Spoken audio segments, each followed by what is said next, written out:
Love is a beautiful feeling that books, music, and films are written about. However, when it is the perverse love of a disturbed individual, it can be so destructive that it shatters many lives. It is wonderful when dreams come true and everything runs perfectly. The last thing one wants on a day like a wedding is something unexpected, especially if it involves an armed criminal who is ready to kill.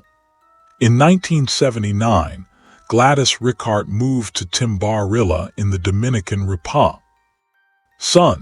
She was 20 years old at the time, and after a failed high school relationship, she had become a single mother. Her sister Norma lived in the United States, and Gladys dreamed of following her. To make this dream come true, Gladys worked hard to save the necessary amount of money. She cut back on everything and spent all her time working, which finally allowed her to emigrate to the United States. She settled with her sister's family in Manhattan, New York. Unfortunately, phase of her move, she did not have enough money to bring her son. So, her son Davis remained at home with relatives. Immediately after arriving, Gladys began learning English and looking for a job. She worked tirelessly to save the money she needed to bring her child to the USA. In 1983, she finally managed it, and the young mother was reunited with 4-year-old Davis. Afterward, she enrolled in college. She realized that without an education, her prospects improve her chances of finding a good job and building a career. Gladys managed to graduate from the Faculty of Economics and applied her knowledge by working in accounting. She quickly became a top specialist and one of her company's most valuable employees. She gradually rose through the ranks, eventually reaching the position of chief accountant at a large travel agency in the heart of Manhattan. Gladys did not fit the classic image of an immigrant. She had achieved completed an education and found a good job. She was saving up for her own apartment. Indeed, she was fulfilling her American dream. All she was missing was establishing a full family life and finding love. Yet Gladys was very cautious in this area. She seemed to prioritize career success over relationships and marriage. However, that was only the initial impression. Deep down, she dreamed of meeting her better half. In 1992, after living in the USA for every day, in the mornings she took the subway to the office and then back home in the evenings to her sister's. On the subway, she met a man named Agustin Garcia. He was one of the leaders of the Dominican community in the state and a prominent public figure who, at the age of 40, had built a successful career. Like Gladys, he had also come to the United States from the Dominican Republic as a young man. He had come a long way out of poverty and had become a successful entrepreneur. Time he met Gladys, he owned several small businesses and was the father of 2 children from a previous marriage, both of whom lived with him in a large house. However, that was not what made Agustin famous. In the local Dominican community, he held a distinguished position as an honorable man, always willing to help his neighbor. He knew what it was like to emigrate and start a new life, and he wanted to help anyone embarking on that difficult journey with all his heart. Director of the Dominican Chamber of Commerce in New York and of several organizations connected to his homeland. At the same time, Agustin was not just a member of all these organizations. He was also very active in the social sphere. Thanks to his efforts, several kindergartens and schools were opened, and he became a respected and influential member of society. He seemed made for Gladys. She was decisive and compassionate, and one of Agustin's most attractive qualities was his easygoing nature. He behaved like a gentleman, was polite and sociable, and he immediately caught her attention. In fact, their meeting was purely coincidental. Agustin practically never took the subway but happened to be there because his car had broken down. The wealthy businessman was instantly taken with Gladys's beauty and decided to get to know her. They talked for the rest of the ride and then exchanged phone numbers so they could meet again soon. Right after that, their relationship began. Agustin frequently took his beloved to restaurants, treated her to exquisite dishes, and gave her expensive presents. Gladys's family was happy for her upon hearing about this new boyfriend, as he was a worthy candidate for the role of husband and father to her son.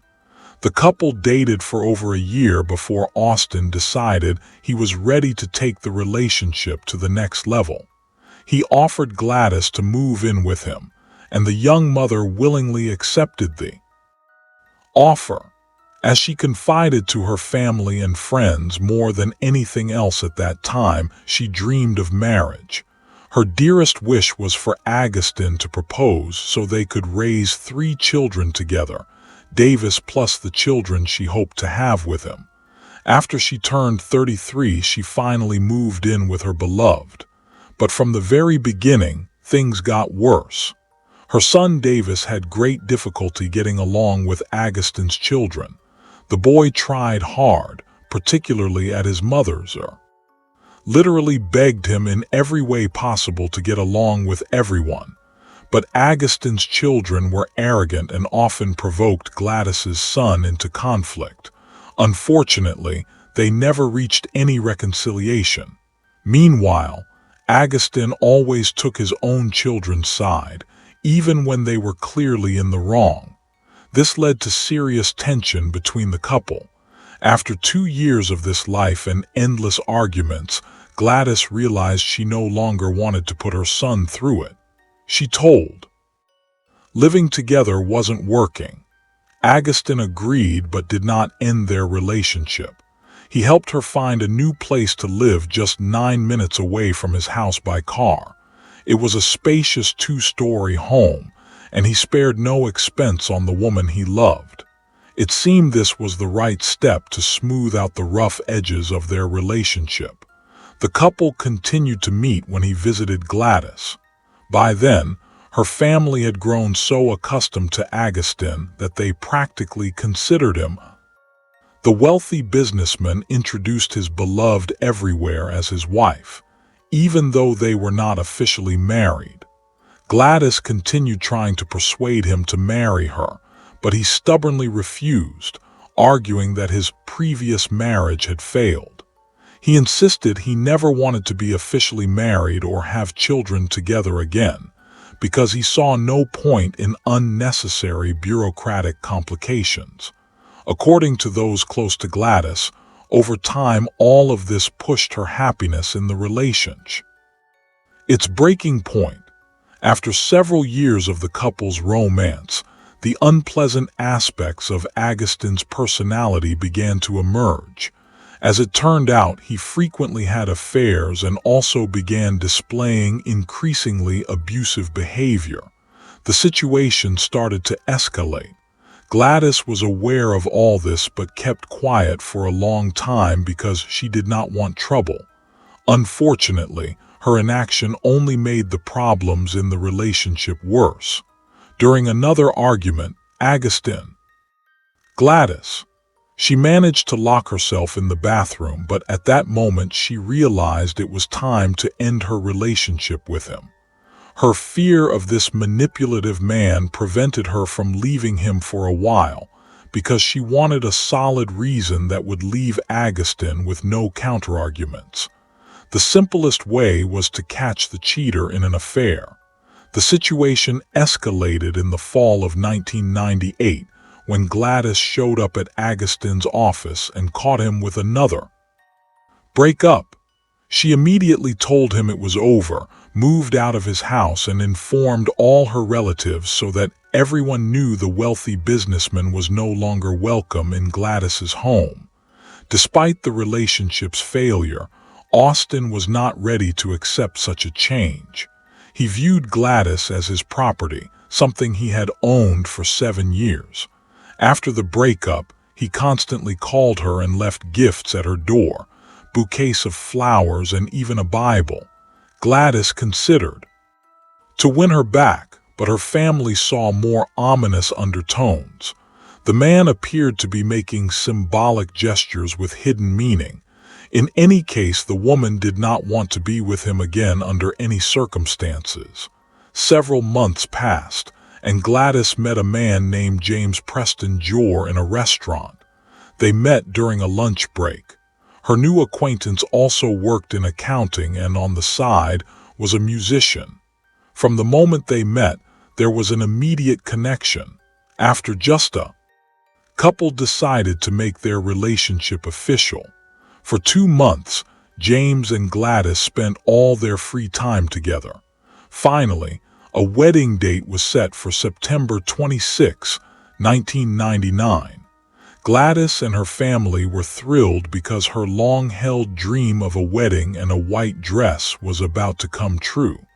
Gladys was so caught up in the joys of wedding preparations that she failed to notice how Austin would come to her house almost every night to watch her for hours. His possessive obsession. On August 12, a month and a half before the wedding, Gladys and her fiancé were enjoying a quiet, romantic evening at her house when Austin suddenly appeared at the door. At first, he calmly asked to speak with his ex, but she refused. He then lost control, began shouting, and threw stones at the windows. Worried about further aggression, Gladys called the police. Agustin was taken into custody, but she decided not to press charges, wanting to trouble. She also did not want to be distracted from the wedding preparations, an error that would prove costly. On September 24, just 2 days before the wedding, Gladys went to a store to buy what she needed for the bridesmaids. It turned out she had been followed by her ex-boyfriend the entire time. He cornered her in one of the aisles of the supermarket and hugged her, as if they were close or even still a couple. Gladys did not resist for fear of provoking the stalker. She talked with her ex and then said goodbye. That same evening, she spoke with her future husband and family members, complaining that Agustin's behavior had become disturbing and obsessive. Sadly, she had no idea how dangerous he truly was. The long-awaited day arrived. September 26, 1999. 39-year-old Gladys was at home with her family and friends, getting ready for the ceremony. She was dressed up, had her hair done, and was wearing makeup. The bride girl. In photos and video, they captured her final moments alive. At that time, the groom was already waiting in the church, but circumstances took a bloody turn. Without any warning, her ex-boyfriend walked into the living room where Gladys was standing. He pulled a .38 caliber revolver from his pocket and shot 3 times at his former partner. The first bullet hit her shoulder, the second hit her spine, and the third hit her head. After the third shot, the victim was key. Responders who arrived later could do nothing. The woman's dream of a wedding went unfulfilled. The shooter was apprehended immediately and taken to the station. He made no attempt to flee or resist arrest. There, Agustin spoke with one of the investigators. The murderer admitted he had been on his way to his house in Manhattan and decided to drive past his ex's home, something he often did. In his view, this was merely sentimental behavior, though in reality it was nothing less than stalking. On that morning of September 26, he was shocked to see so many people in formal clothes and multiple limousines in front of his ex's home. He had no idea Gladys was getting married. He claimed to be so stunned that he drove back and forth several times before stopping. Agustin still did not know whose wedding it was and decided to go inside to find out what was going on. As soon as he got out of his car, Gladys's brother Juan, who was standing across Cautious because he knew his sister's ex had a bad temper, Juan tried to convince him to leave so he wouldn't ruin Gladys's wedding. Then Agustin realized his ex was marrying another man, but he did not show any reaction. The man got out, said he had been invited to the celebration, so Juan stepped aside and let him go. No one else intervened. At first, Agustin claimed he could not remember anything about the shooting in the house, but a short time later he carried a gun and had brought it inside. Asked why he had massacred an unarmed woman, he refused to answer. The next day, the detainee was taken to a preliminary hearing at the courthouse, where the charges against him were read. He had the chance to plead guilty, avoid a grueling trial, and receive a reduced sentence, but he chose not to. It was decided he would be held with bail set at $5 million, reflecting the enormous threat this criminal posed to society. The friendly, influential man shattered immediately. The attack became a publicized crime due to active media coverage, and the story quickly spread nationwide. Journalists published sensational statements, rumors, and wildly speculative claims. The killer's face started appearing regularly in the national news. The media attention attracted many lawyers, including top specialists looking to make a name for themselves by turning this high-profile murder into a career milestone. The businessman was set for October 2, 2001, giving the defense almost 2 years to prepare their case thoroughly and to craft a favorable image for the accused.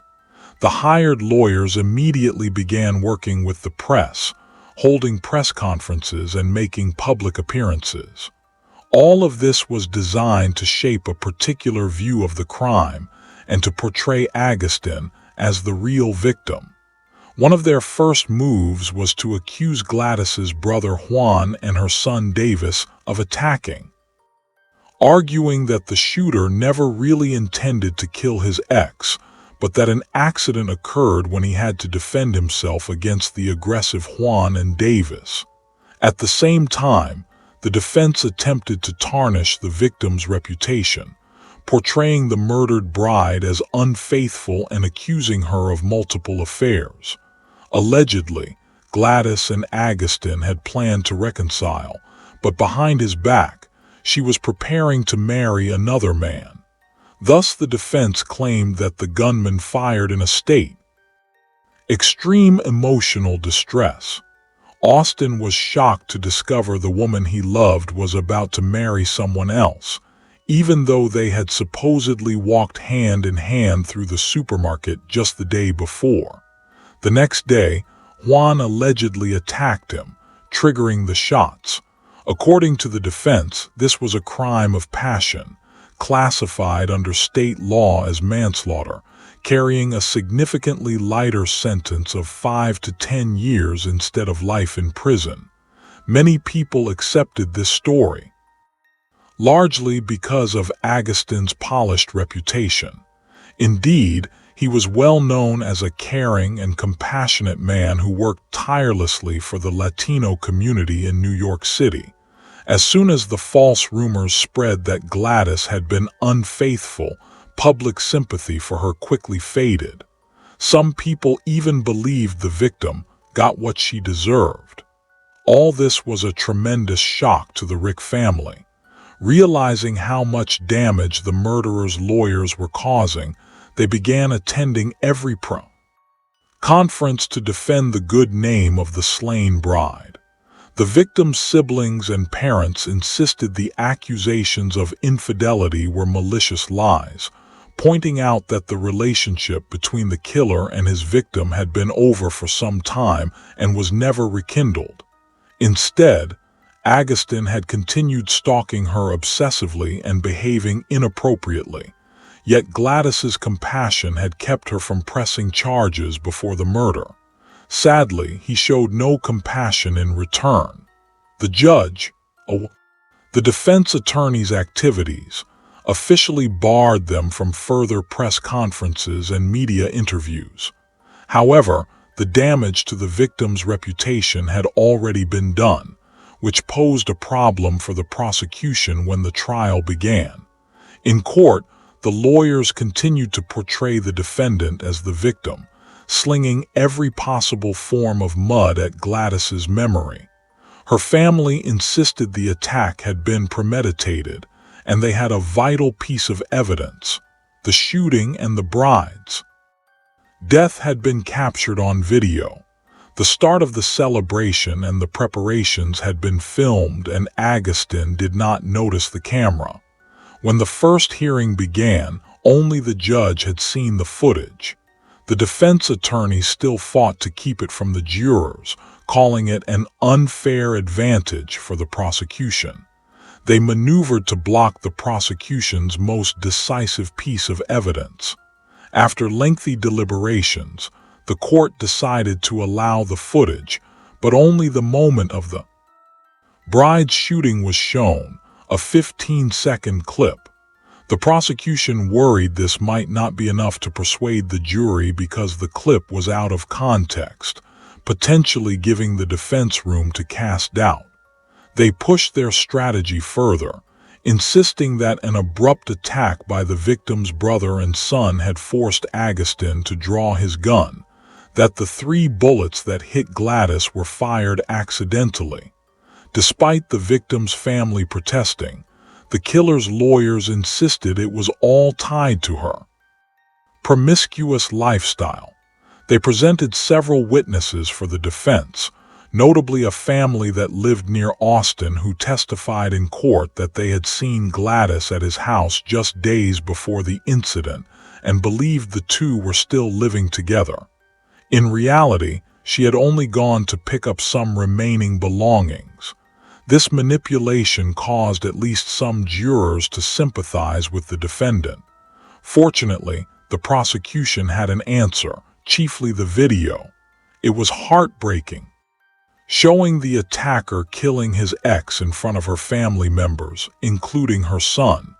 Clearly, he was not acting in self-defense. All the shots were aimed at the victim alone. After showing this evidence, the prosecution exposed more weaknesses in the defense's story. Notably, in the 15-second clip, there was no sign of the killer being attacked as he entered Gladys's home. No one even approached him, yet he pulled out his gun and opened fire. He made no attempt to defend him. First moment until the last, his loaded weapon was aimed directly at Gladys. It was obviously a deliberate act of jealous revenge since he came to the house armed. Not only was the gun loaded, but he also had spare ammunition, presumably in case the full cylinder was not enough for the execution. The defense lawyers responded by arguing that Austin was a well-known businessman and wealthy man who might have had enemies, so he always carried a loaded gun for self-protection. Further sought to refute the lies about the victim's promiscuity, pointing out that her ex-boyfriend had stalked her for months after the breakup. Every one of her relatives confirmed this. Even her son feared Austin, aware of his cruelty, and believed his kindness and generosity were nothing but a facade to hide his true nature. The surveillance and unpredictable visits continued right up to the final months. In the trunk of the perpetrator's car, authorities found a list of all belonging to vehicles parked near Gladys's house. He had not only been watching his future victim but also kept a tally of anyone who came near her. That likely included her neighbors' cars, as well as the car belonging to Gladys's soon-to-be husband. During the deliberations, the murderer made a controversial decision to speak on his own behalf. This move would significantly impact the final verdict. In legal practice, such a choice can either be a disaster or save the 16. Austin spoke in his own defense. The prosecution asked him to describe what happened in Gladys's house. They expected him to repeat his lawyer's account that he had acted in a heat of passion and lost control. Instead, the defendant claimed that he had calmed down when he saw his ex in her wedding dress.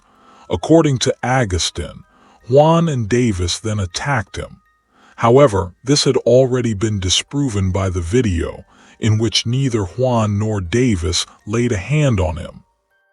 Defendant insisted that at that moment, he somehow disconnected from reality and couldn't clearly remember firing his gun.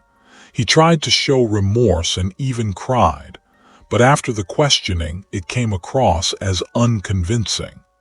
On February 1, 2002, Gladys's family awaited the final verdict. After a lengthy trial, the jury deliberated, found Austin guilty of premeditated murder, and sentenced him to life in prison with the possibility of parole after 30. Of Tambaria in the Dominican Republic. Her body was transferred to her homeland 1 week after her death, and she was buried in her wedding dress.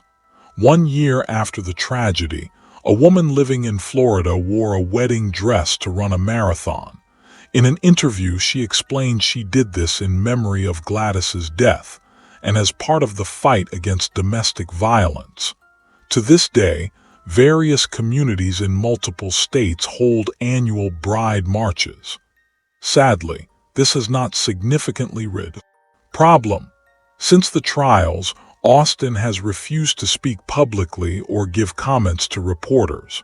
It became known that he turned to the gospel after starting his prison sentence and began preaching among fellow inmates.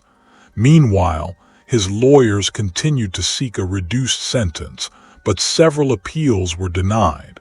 Austin remains in prison and can apply for parole in 2029. Thank you for watching and take care of yourselves.